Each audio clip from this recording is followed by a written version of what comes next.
Naira RSR को अच्छी तरह जानती थी। उसने रुद्र को ही कॉल करना सही समझा और कॉल पिक होने पर उसने सारी बात रुद्र को रोते हुए एक्सप्लेन कर दी। उसका मन तो कर रहा था कि इस महिला को यहीं जिंदा जला दे, पर वो दृष्टि की वजह से चुप थी। नायरा की बात सुनकर तो मैनेजर के हाथ पांव ही कांपने लगे। उसके माथे पर पसीने की बूंदें साफ देखी जा सकती थी। मैनेजर मन ही मन कह रहा था, इसका मतलब ये लड़की विक्रम सर की वाइफ है ना कि नायरा, और मैं इन्हें कॉम्पेंसेट करने चला था। आज तो भगवान ही मालिक है। अब तो वो देविका के बारे में सोच रहा था। तभी उसे देविका की हंसने की आवाज सुनाई दी। मैनेजर ने धीरे से कहा, ये पागल औरत मुझे भी मरवाएगी। देविका ने हंसते हुए कहा, अच्छा मुझे धमकी दे रही हो, देखती हूँ ऐसा कौन है जिसकी जीने की इच्छा खत्म हो गई है। मैं भी तो देखूं तुमने किसे कॉल करके बुलाया है। देविका का हस्बैंड नीचे पार्किंग में ही था। देविका ने उसको कॉल करके कहा, एक बेवकूफ लड़की मुझे मारने की धमकी दे रही है, तुम जल्दी से वॉच सेक्शन में आ जाओ। उस आदमी का नाम करतार था, उसकी माफिया में थोड़ी सी पकड़ थी, उसकी अपनी गैंग थी। वो शेर सिंह की तरह बड़ा आदमी बनना चाहता था, पर वो शेर सिंह के आसपास भी नहीं था। देविका की बात सुनकर मैनेजर ने भी विक्रम को कॉल किया, पर उसने कॉल पिक नहीं की, तो उसने एक मैसेज सेंड कर दिया। उसने सिक्योरिटी सुपरवाइजर को भी मैसेज करके बुला लिया। विक्रम वॉशरूम में गया था। उसने 5 मिनट बाद वो मैसेज देखा कि मैडम खतरे में है। ये मैसेज देखकर तो उसके पैरों के नीचे से जमीन ही खिसक गई। वो जल्दी से आरव और शेर सिंह के साथ वॉच सेक्शन की तरफ निकल गया। आप जल्दी से वॉच सेक्शन में आ जाइए। वो जल्दी से वॉच सेक्शन में जाता है। उसके साथ 12 से 15 आदमी थे। वहां उसकी नजर 2 ब्यूटीफुल लड़कियों पर पड़ती है, जिन्होंने सिंपल से कपड़े पहने थे। उनको देखकर वो हंसते हुए देविका से कहता है, यही दोनों हैं क्या? देविका ने कहा, हाँ जी, मैं चाहती ही आप इनका वो हाल करें कि इन्हें हमेशा याद रहे कि उन्होंने किससे झगड़ा मोल लिया था। तभी मैनेजर ने आकर कहा, तुम शायद भूल रहे हो कि ये किसका मॉल है। उसने अपनी धाक जमाने के लिए कहा, चाहे किसी का भी हो, मुझे कोई फर्क नहीं पड़ता। और 2 आदमियों को इशारा किया कि इसका मुंह बंद करो। वैसे इस मॉल के मालिक के बारे में शहर के कुछ बड़े और नामी लोगों को ही पता था। 2 आदमियों ने मैनेजर का मुंह बंद कर दिया और उसे पीछे खींच लिया। करतार धीरे धीरे कदमों से दृष्टि के पास गया और कहा, वैसे वो अभी तक आया नहीं जिसकी तूने धमकी दी थी। मैं देखता हूँ आज तुम दोनों को मुझसे कौन बचाता है। देविका ने कहा, अब क्यों बोलती बंद हो गई? नायरा ने देविका से कहा, बोलती बंद होगी तेरी और तेरे इस चमचे की, 2 मिनट रुको। करतार ने गुस्से से कहा, लड़की तू अपनी औकात से ज्यादा बोल रही है। नायरा ने कहा, ये गली के कुत्ते अपने आप को शेर तो समझने लगते हैं, पर इनकी भौंकने की आदत नहीं जाती। अब तो उसके गुस्से की सीमा ना रही। उसने नायरा को मारने के लिए हाथ उठाया ही था कि तभी एक बुलेट उसके हाथ की हथेली से पार होकर निकल गई। करतार दर्द के मारे चीख उठा। गन पर साइलेंसर लगा था, पर सबको ये समझते देर नहीं लगी कि वहां अभी बुलेट फायर हुई है। तभी सभी की नजर में एंट्री से ब्लैक मास्क लगाए आते एक आदमी पर पड़ी। उसका ऑरा इतना स्ट्रांग था कि वहां खड़े सभी लोग एक अजीब सा दबाव महसूस कर रहे थे। करतार ने दर्द से चिल्लाते हुए कहा, कमीने। उसने इतना ही बोला था कि दूसरी बुलेट उसके कंधे पर लगी। अब तो सभी वहां डर से कांप रहे थे। किसी ने कुछ बोलने की हिम्मत नहीं की। तभी वहां पर सिक्योरिटी गार्ड्स आ गए। उन्हें समझ नहीं आ रहा था कि किसको पकड़ना है। रुद्र के हाथ में गन देखकर किसी की भी उसे पकड़ने की हिम्मत नहीं हो रही थी। सुपरवाइजर ने एक आदमी के हाथों से ब्लड बहते हुए देखा तो वो समझ गया कि उसको बुलेट लगी है। उसने कांपते हुए रुद्र से कहा, सर, मॉल में गन अलाउड नहीं है, आप गन छोड़कर सरेंडर कर दीजिए। उसने इतना कहा ही था कि रुद्र ने उसे घूर कर देखा। रुद्र की आग सी जलती आंखों को देखकर वो कांप गया। उसकी आवाज उसके गले में ही दबी रह गई। रुद्र ने आगे बढ़कर दृष्टि के गाल को देखा और उसे कसकर अपने गले लगा लिया। दृष्टि के गाल पर छपी उंगलियों को देखकर आरएसआर के पूरे शरीर में एक आग सी लग गई। इस वक्त उसके गुस्से की कोई सीमा नहीं थी। तभी वहां एके, शेर सिंह और विक्रम तीनों पहुंच गए। उन्होंने जब वहां आरएसआर को इतने गुस्से में देखा तो उनके शरीर में एक सिहरन सी दौड़ गई। तीनों ने घुटनों पर बैठकर अपने सिर झुका लिए। उन्हें पता था यहाँ कुछ बड़ा हुआ है। शेर सिंह को घुटनों पर बैठे देख करतार के तो दिल ने ही काम करना बंद कर दिया। अब उसे पछतावा हो रहा था कि वो वहां पर आया ही क्यों। मैनेजर और सिक्योरिटी गार्ड्स ने जब विक्रम को घुटनों पर देखा तो उन्हें तो ऐसा लगा कि उन्होंने कोई भूत देख लिया। उन्हें समझते देर नहीं लगी कि उनके सामने आरएसआर खड़ा है। मैनेजर ने सोचा, इसका मतलब उनकी दोनों लेडी बॉस यहाँ पर है और नायरा ही मिस्टर विक्रम की वाइफ है, पर दूसरी लड़की आरएसआर की वाइफ है। वो सभी जल्दी से घुटनों पर बैठ गए। मैनेजर को अब समझ आया कि विक्रम सर किस लेडी बॉस की बात कर रहे थे। उसे नायरा की बात भी समझ आ गई कि उसने क्यों कहा था कि अब तुम्हें कोई नहीं बचा सकता।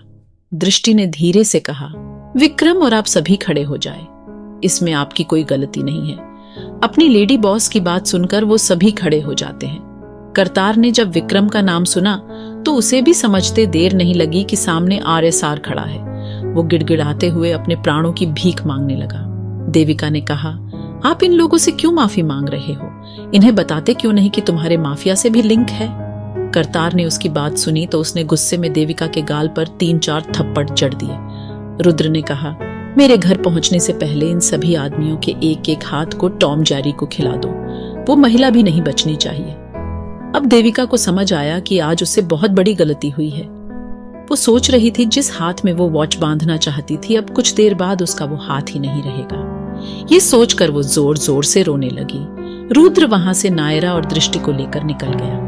विक्रम और वे दोनों उन सभी को फॉरेस्ट विला में ले गए। अब विला का काम अनिल ने संभाल रखा था। इतने आदमियों को देखकर अनिल ने कहा, बॉस इन सब का क्या करना है? विक्रम ने कहा, इन सभी का एक हाथ टॉम जेरी को दावत में परोसना है। अनिल ने कहा, बॉस आप इनका नाम चेंज कर दो। अब ये भी सोच रहे हैं कि इनका हाथ बिल्ली और चूहे को खिलाया जाएगा। तभी अनिल ने अपने एक आदमी से कहा, उन प्यारे बच्चों को लेकर आओ और इनका वहम दूर करो। उन सभी को समझ नहीं आ रहा था कि ये आदमी किसकी बात कर रहा है। तभी वहां पर 2 अफ्रीकन लायंस को लाया गया। उनको देखकर कुछ लोग तो बेहोश ही हो गए। आज लायंस इतना लजीज खाना खाकर खुशी से दहाड़ रहे थे। उन सभी के हाथों की बैंडेज करके उन्हें उनके घर छोड़ दिया गया था। विक्रम, आरव और शेर सिंह शेखावत तीनों आरएसआर मेंशन चले गए। आगे जानने के लिए जुड़े रहिए हमसे billionaire CEO secret wife novel writer के साथ। सभी आरएसआर मेंशन में पहुंच गए थे। रुद्र दृष्टि को अपने रूम में ले गया था। अब उसके आंखों की नमी देखी जा सकती थी। उसने दृष्टि को अपने सीने में ऐसे छुपा लिया जैसे वो कोई प्रीशियस चीज हो। कुछ देर में अंदर का गुस्सा शांत होने पर उसने दृष्टि के गाल को देखा और बहुत ही प्यार भरी आवाज में कहा, क्या तुम्हें दर्द हो रहा है? दृष्टि ने कहा, नहीं मैं ठीक हूं। ये तो बस एक थप्पड़ ही था। मैंने तो इससे भी कहीं बड़े बड़े जख्म झेले हैं। ये थप्पड़ तो उन जख्मों के सामने चींटी के बराबर है। उसने फ्लो में बोल तो दिया था। फिर उसने अपने ही मुंह पर हाथ रख लिया और बच्चों की तरह हरकत करते हुए दृष्टि बहुत क्यूट लग रही थी। रुद्र ने कहा, टेंशन मत लो, मैं तुमसे कुछ नहीं पूछ रहा। जब तुम्हारा मन खुद सब बताने का करे तब तुम मुझे बता सकती हो। रुद्र की प्यार भरी बातें सुनकर दृष्टि ने रुद्र के फेस को पकड़कर उसको किस कर दिया। दृष्टि खुद से किस कभी कभी ही करती थी और वो रुद्र को सबसे प्यारा मोमेंट लगता था। पर तभी किसी ने दरवाजे पर नॉक किया। रुद्र को बहुत गुस्सा आया। उसने गुस्से में दरवाजा खोला। सामने विक्रम खड़ा था।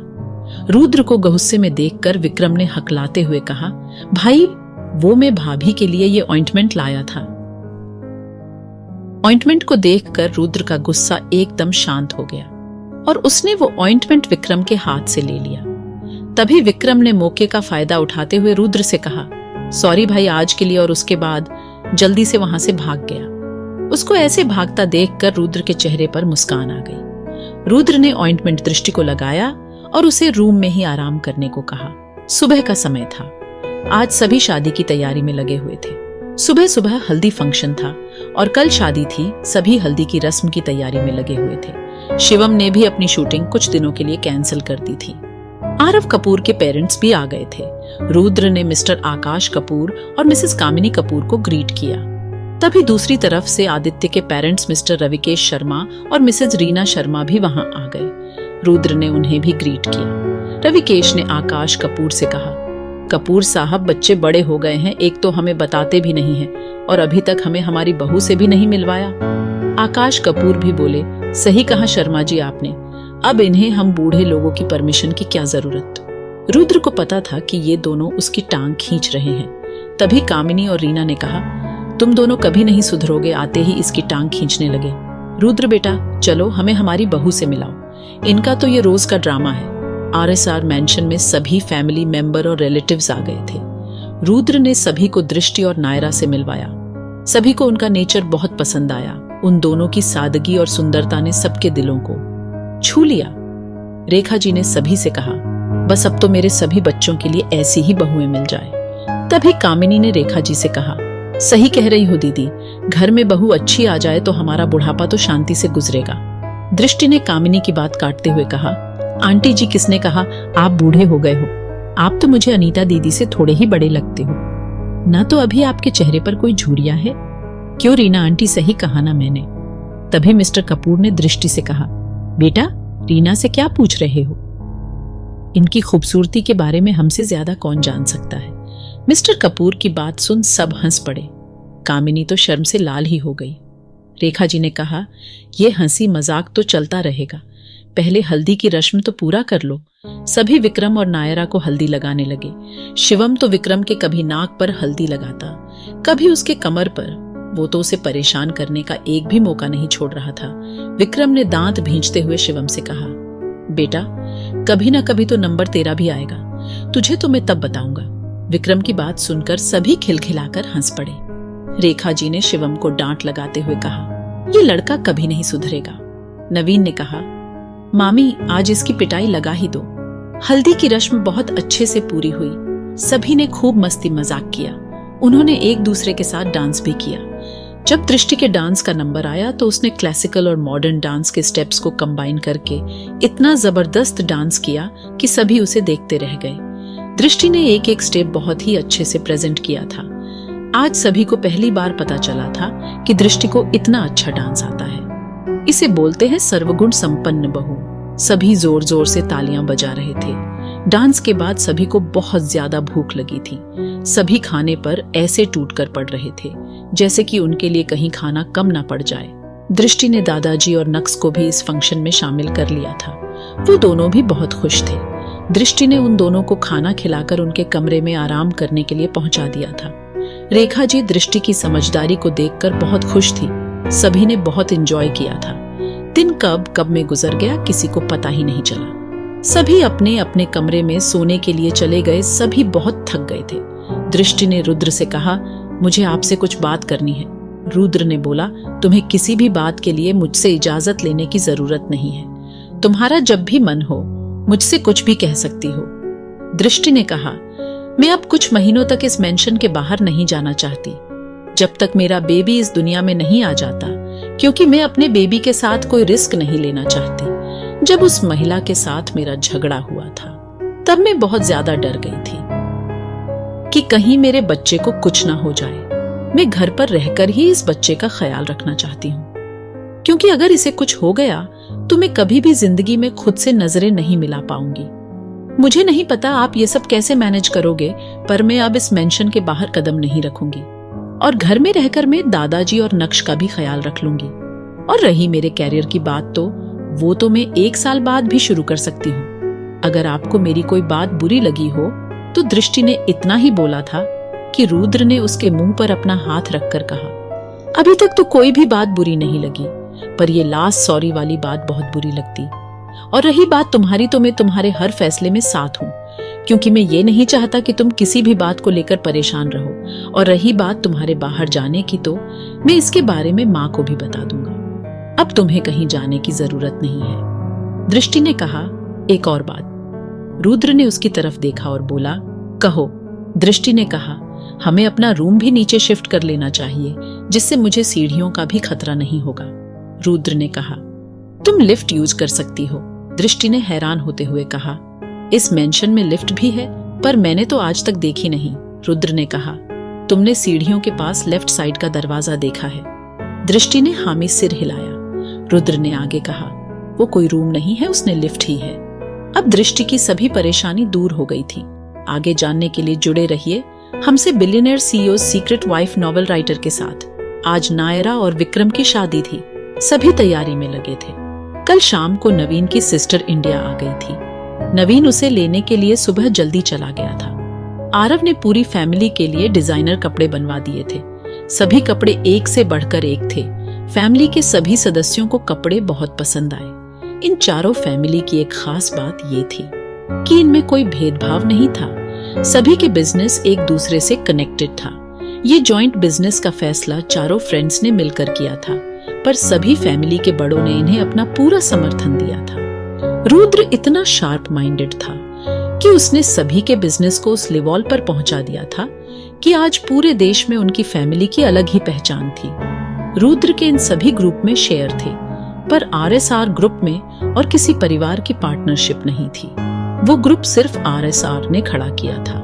आरएसआर का मानना था कि इस बिजनेस पर सिर्फ रायजादा फैमिली का ही अधिकार होगा, और रायजादा फैमिली से उसका मतलब विक्रम और शिवम से था, ना कि उसके चाचा की फैमिली। अब तो चाचा के साथ उस लिस्ट में उसके पापा भी जुड़ गए थे। उन सभी फैमिलीज के अलावा किसी को ये नहीं पता था कि आरएसआर ग्रुप रायजादा फैमिली का है। नवीन अक्षिता को लेकर आ गया था। शिवम ने नवीन से कहा, इस पागल को ले आया, पागल खाने से। अक्षिता को शिवम ऐसे ही चिढ़ाता था। अक्षिता ने उससे कहा, तेरी आज तक भी मुझे छेड़ने की आदत नहीं बदली। जब आज तक तेरी मेंढक जैसी शक्ल ही नहीं बदली, तो ये आदत कैसे बदलेगी? ये कहकर अक्षिता जोर जोर से हंसने लगी। उन दोनों में ऐसे ही बात होती थी। वहां कोई और भी था जो हंसते हुए अक्षिता को देख रहा था। वो और कोई नहीं बल्कि आरव ही था। नवीन ने कहा, तुम बाद में झगड़ लेना, पहले तुम्हें दोनों भाभियों से मिलाता हूं। आरव पहले से ही दृष्टि के पास बैठा था। तभी नवीन, अक्षिता और शिवम भी वहां आ गए। आरव को देखकर अक्षिता की आंखों में चमक आ गई। उसने दृष्टि को ग्रीट किया। शिवम ने कहा, भाभी, ये है हमारे घर की छोटी शहजादी। दृष्टि ने भी उसको गले से लगाकर ग्रीट किया। भाभी, वैसे मुझे नहीं पता था भाई इतनी जल्दी शादी कर लेंगे। अभी 2 महीने पहले तक तो मैंने यही सुना था कि भाई लड़कियों से बहुत दूर रहते हैं, पर आप में कुछ तो बात है जो उन्होंने आपसे इतनी जल्दी शादी कर ली। शिवम ने कहा, तुम अभी तक पुरानी बातों में ही जी रही हो। मैं तो चाचू भी बनने वाला हूँ। ये सुनकर तो अक्षिता खुशी से चिल्लाते हुए बोली, इसका मतलब मैं बुआ बनने वाली हूँ। भाभी, मुझे तो गोलू मोलू सा गुड्डा चाहिए। शिवम बोला, नहीं, मुझे प्यारी सी डॉल चाहिए। दृष्टि उनको बच्चों की तरह झगड़ते हुए देख रही थी। दृष्टि ने कहा, अरे बाद में झगड़ लेना, अभी हमें भी रेडी होना चाहिए, फोटो शूट होने वाला है। दृष्टि की बात सुन सभी रेडी होने चले गए। सभी रेडी होकर आ गए। नायरा और विक्रम भी रेडी होकर आ गए।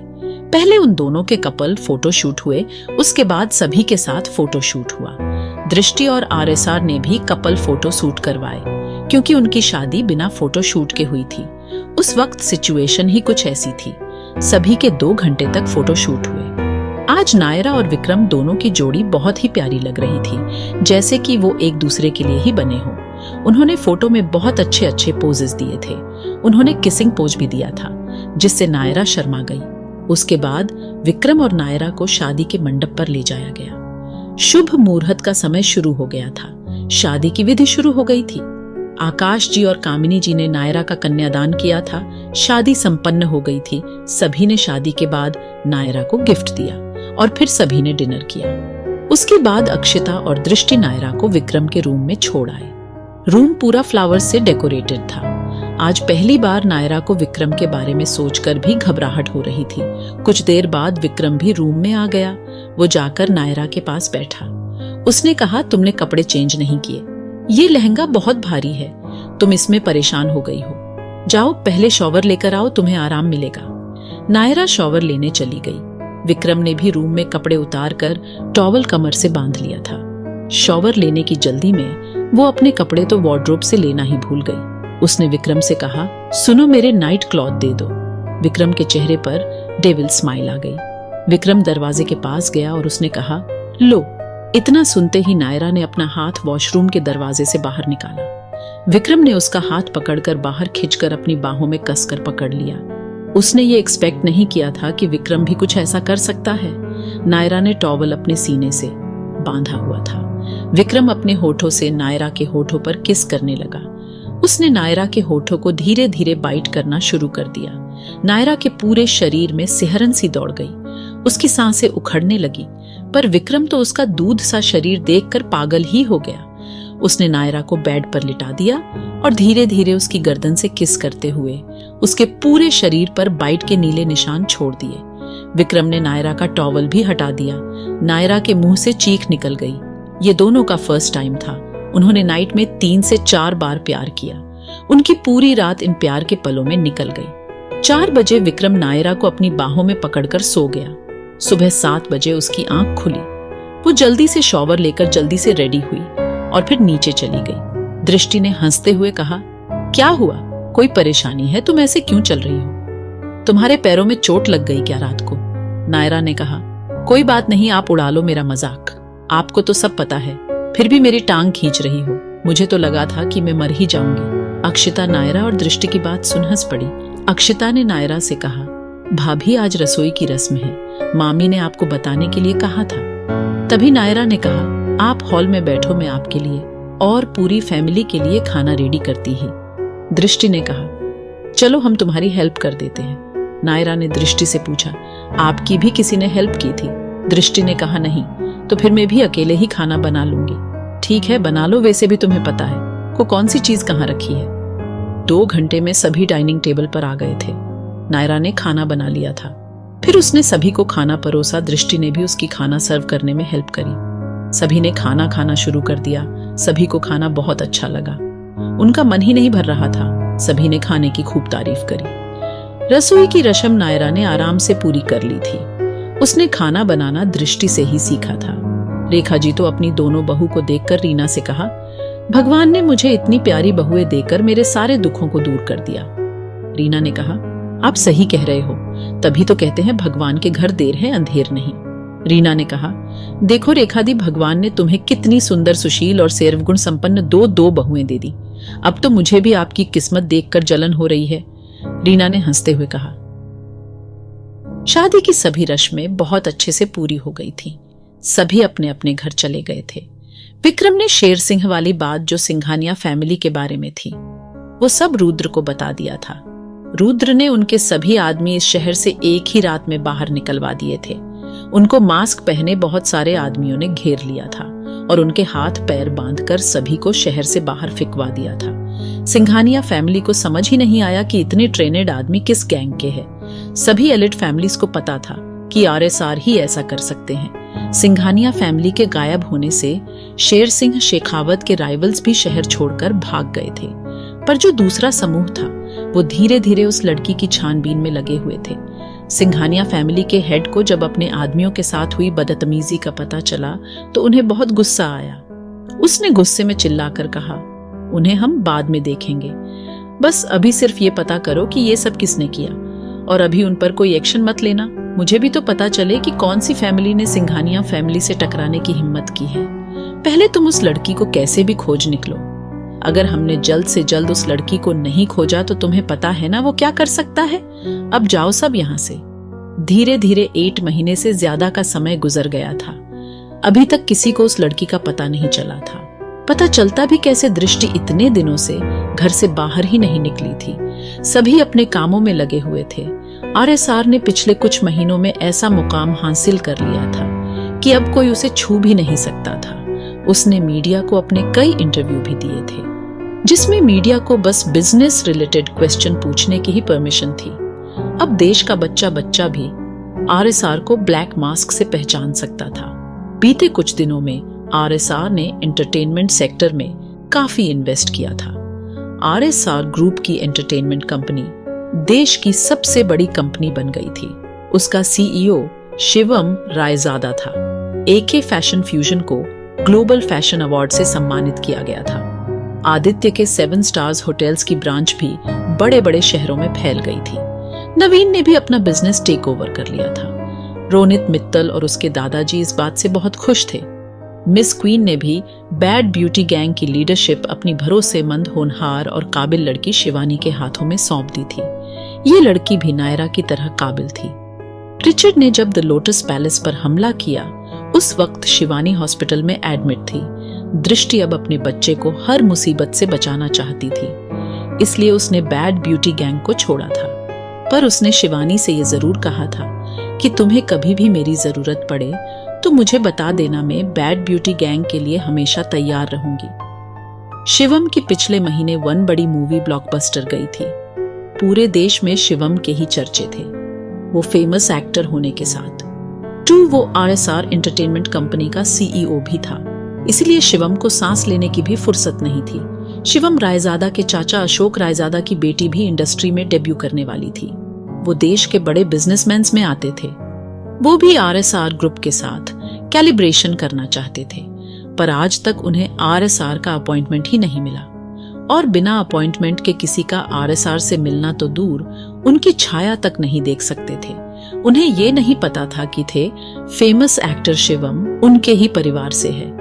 अशोक रायजादा ने प्रताप रायजादा को उस टाइम अकेला छोड़ दिया था जब उन पर करोड़ों का कर्जा हो गया था, और उसके बाद उन्होंने कभी उस फैमिली की खबर नहीं ली।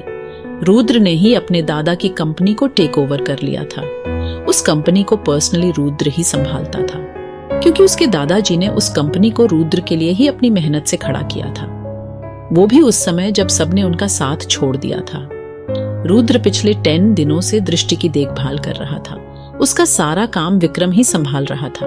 नायरा की प्रेगनेंसी को भी 8 महीने पूरे हो गए थे। नायरा अपनी फर्स्ट नाइट को ही प्रेग्नेंट हो गई थी।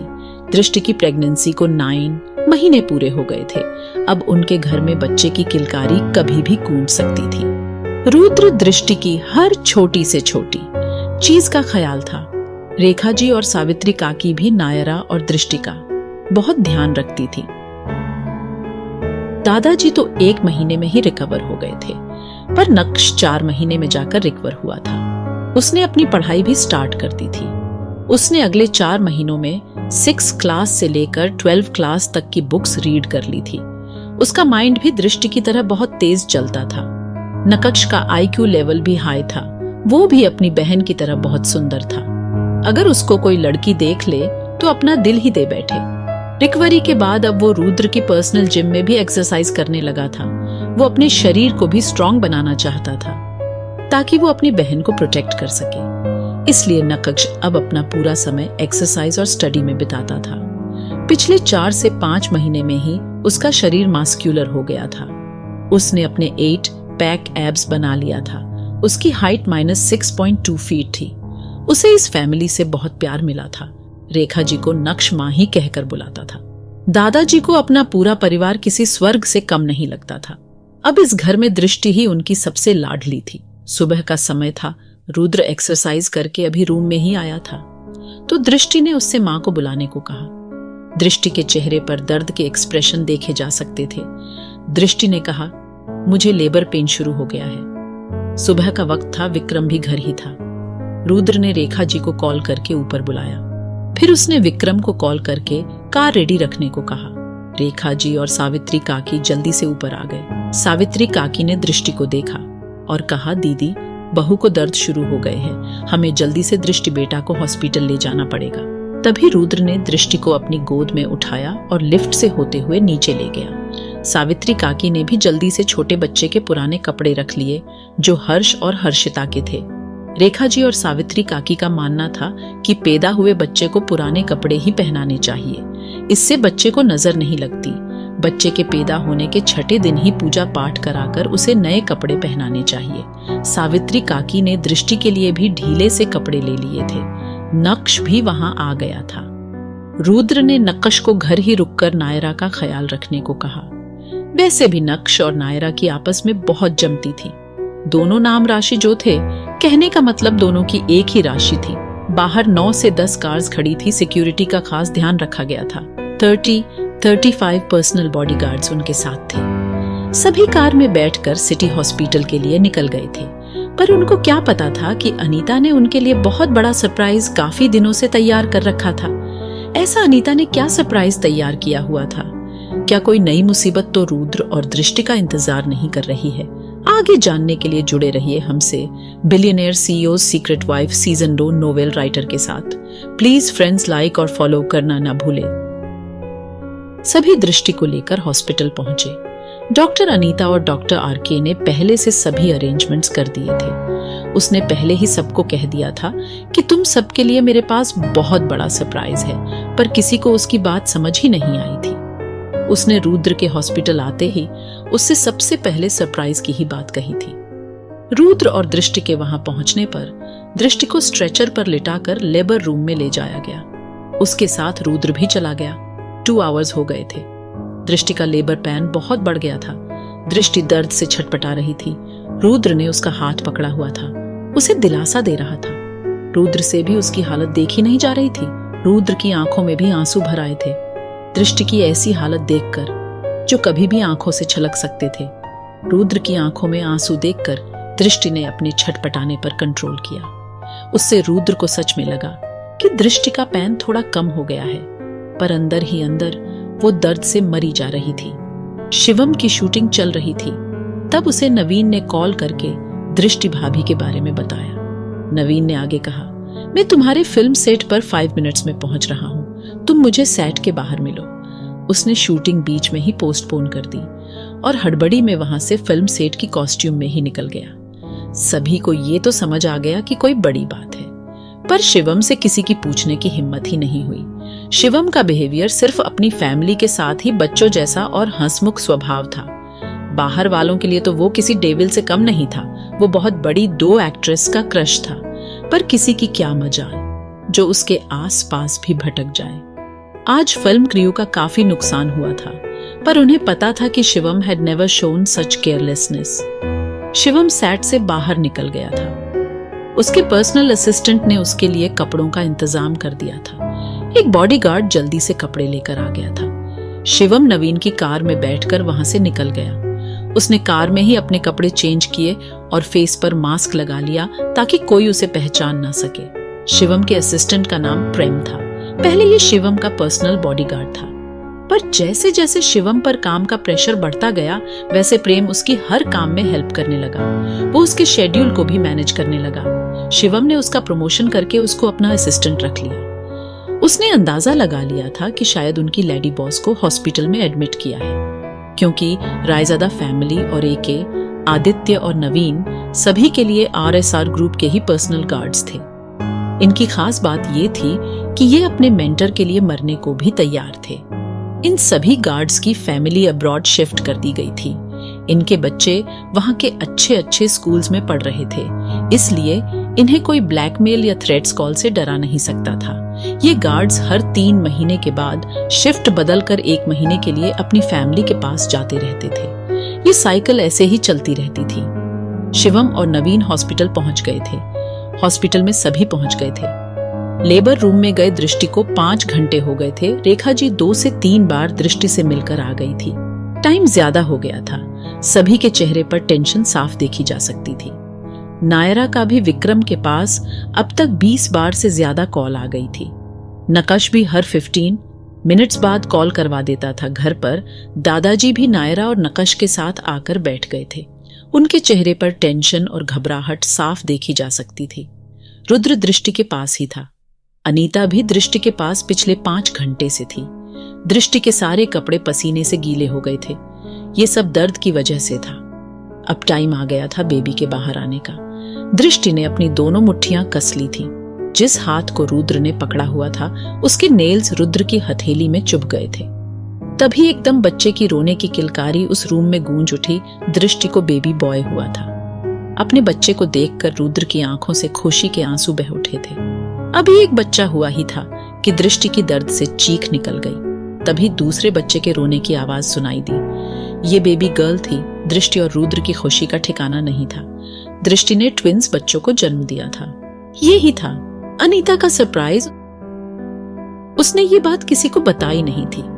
उसको रिपोर्ट देखकर पता चल गया था कि दृष्टि के पेट में ट्विंस बेबीज है। बेबी बॉय को तो पहले ही व्हाइट टॉवल से कवर करके रुद्र को दे दिया था। अब डॉक्टर अनीता ने रुद्र को बेबी गर्ल को भी पकड़ा दिया था। रुद्र की खुशी का तो ठिकाना नहीं था। वो अपने हाथों को बिल्कुल भी नहीं हिला रहा था। उसे डर था कि उसके हाथ हिलाने से उसके छोटे छोटे नाजुक से बच्चों को कोई परेशानी ना हो जाए। Please subscribe my channel Nitesh novel writer. उन दोनों बच्चों को देखकर तो रुद्र किसी अलग दुनिया में चला गया था। उसकी खुशी आज उसके चेहरे पर अलग ही देखी जा सकती थी। दोनों बच्चे गोलू मोलू से थे। बेबी बॉय की नीली आंखें बता रही थीं कि वो रुद्र पर गया है, और बेबी गर्ल के क्यूट से फेस में दृष्टि की झलक साफ देखी जा सकती थी। पर आंखें उसकी भी नीली थीं, पर थोड़ी डार्क नीली थी, जो उसको और भी क्यूट बना रही थी। तभी 2 नर्सों ने दोनों बच्चों को ये कहकर रुद्र के हाथ से ले लिया था कि इनका अभी हेल्थ चेकअप करना है। रुद्र का मन तो नहीं था उन बच्चों को छोड़ने का, पर उनका हेल्थ चेकअप भी जरूरी था। इसलिए उसने बड़े प्यार से उन बच्चों को उन नर्सों के हाथों में दे दिया। दृष्टि को पेन किलर के इंजेक्शन दे दिए थे, इसलिए वो गहरी नींद में सो गई थी। रुद्र ने उसके माथे पर किस किया और बाहर चला गया। डॉ अनीता बच्चों का चेकअप कराने में बिजी थी। वैसे तो वो हार्ट स्पेशलिस्ट थी, पर वो आज पूरे टाइम दृष्टि के साथ थी और वो उन बच्चों की बुआ भी थी। रुद्र ने बाहर जाकर सभी को बताया कि दृष्टि ने ट्विंस बच्चों को जन्म दिया है, तो सभी के चेहरे खुशी से खिल उठे। उसने कहा, अनीता जिस सरप्राइज की बात कर रही थी वो यही था। रेखा जी ने कहा, आने दो उसे मैं बताती हूँ। उसे पहले से ही पता था और उसने हमें बताना भी जरूरी नहीं समझा। ये आज कल के बच्चे भी ना सरप्राइज कहकर इतनी बड़ी बात को कितने आराम से छुपा लेते हैं। रेखा जी ने कहा, दृष्टि कैसी है और बच्चे कहाँ हैं? रुद्र ने कहा, दृष्टि को पेन किलर इंजेक्शन दिया है, वो अब गहरी नींद में सो रही है और बच्चों का रूटीन चेकअप हो रहा है। शिवम ने कहा, भाई आपने ये तो बताया ही नहीं कि बेबी बॉय है या गर्ल? रुद्र ने कहा, एक बेबी बॉय और एक बेबी गर्ल। सभी को ये जानकर बहुत खुशी हुई। शिवम तो बेबी गर्ल सुनकर खुशी में झूम उठा और अक्षता को बेबी बॉय सुनकर बहुत खुशी हुई। उन दोनों की इच्छाएं जो पूरी हो गई थी। विक्रम ने नायरा को भी कॉल करके बेबीज के बारे में बता दिया था। नायरा ने तो ज्यादा उछल कूद की नहीं, क्योंकि उसका भी प्रेगनेंसी टाइम कुछ दिनों में पूरा होने वाला था। पर नक्श और दादाजी तो खुशी से नाच रहे थे। आगे जानने के लिए जुड़े रहिए हमसे। Billionaire CEO secret wife season 2 YouTube पर। Please guys follow my channel और give likes and comments on my story billionaire CEO secret wife season 2।